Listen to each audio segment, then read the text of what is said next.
Hello everyone, welcome to Altroz institute. दोस्तों, मेरा नाम अभिषेक है और आज के इस वीडियो में मैं आपको बताने वाला हूं कि अगर आप लॉ की फील्ड में अपना करियर बनाना चाहते हैं या एलएलबी के कोर्स में 12th के बाद एडमिशन लेना चाहते हैं तो कौन कौन से एंट्रेंस एग्जाम हैं जो आप दे सकते हैं।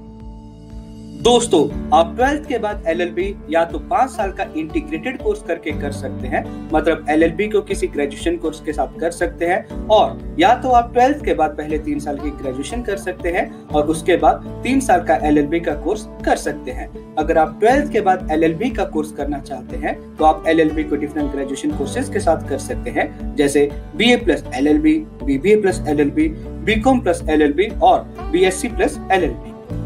तो दोस्तों, अब बात करते हैं कि कौन कौन से एंट्रेंस एग्जाम हैं जो आप एलएलबी में एडमिशन लेने के लिए दे सकते हैं।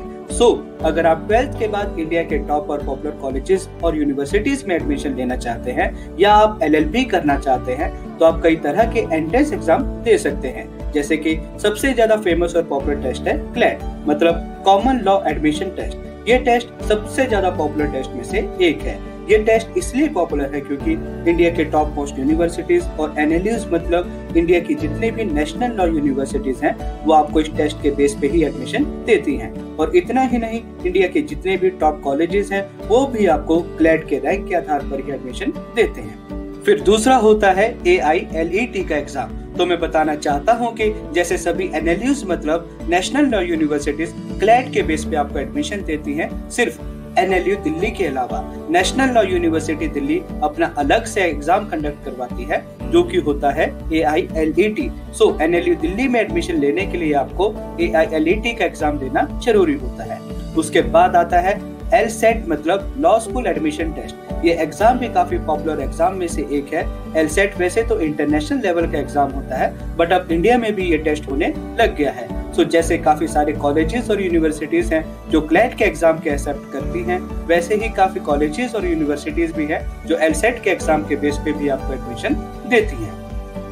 फिर आता है BHU LLB, मतलब बनारस हिंदू यूनिवर्सिटी का टेस्ट। अगर आप बनारस हिंदू यूनिवर्सिटी में एडमिशन लेना चाहते हैं तो ये यूनिवर्सिटी अपना अलग से टेस्ट कंडक्ट करवाती है, जिसका नाम है BHU LLB।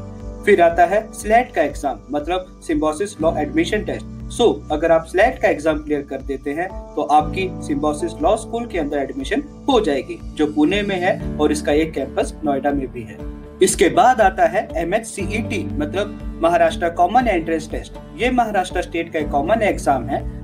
महाराष्ट्र स्टेट के अंदर जितने भी लॉ कॉलेजेस हैं, आप इस टेस्ट को क्लियर करने के बाद उनमें एडमिशन लेने के लिए एलिजिबल हो जाते हैं। इसके बाद गवर्नमेंट लॉ कॉलेज का भी एक एग्जाम होता है जो मुंबई में काफी ज्यादा फेमस है। इसे क्लियर करने के बाद आप महाराष्ट्र में गवर्नमेंट लॉ कॉलेज में एडमिशन लेने के लिए भी एलिजिबल हो जाते हैं। और इसके बाद आता है GGSIP यूनिवर्सिटी दिल्ली, मतलब गुरु गोविंद सिंह इंद्रप्रस्थ यूनिवर्सिटी टेस्ट, जो दिल्ली का है। ये टेस्ट भी MHCET की तरह ही है, जैसे वो महाराष्ट्र के लिए है, उसी तरह GGSIP का टेस्ट दिल्ली के स्टूडेंट्स के लिए होता है। इसके थ्रू आप बहुत से ऐसे कॉलेजेस जो दिल्ली के अंदर है उनमें एडमिशन लेने के लिए एलिजिबल हो जाते हैं। दोस्तों, इन सभी टेस्ट के थ्रू आप इंडिया के टॉप मोस्ट कॉलेजेस में एडमिशन ले सकते हैं। और अगर किसी वजह से आप एंट्रेंस एग्जाम नहीं दे पाते हैं या नहीं देना चाहते हैं तो काफी ऐसे भी रेप्यूटेड कॉलेजेस और यूनिवर्सिटीज हैं जो 12th के बाद डायरेक्ट एडमिशन भी देती हैं। आप इन कॉलेजेस और यूनिवर्सिटीज को ज्वाइन करके भी अच्छे लेवल पे इस फील्ड में अपना करियर बना सकते हैं। और अगर आप लॉ कॉलेजेस में BA plus LLB, BBA plus LLB या LLB जैसे कोर्सेज में एडमिशन लेने की गाइडेंस लेना चाहते हैं तो आप हमें हमारे दिए गए नंबर +919582309117 पे कॉल या व्हाट्सएप भी कर सकते हैं। Thank you so much friends, मैं आपके अच्छे करियर की कामना करता हूँ।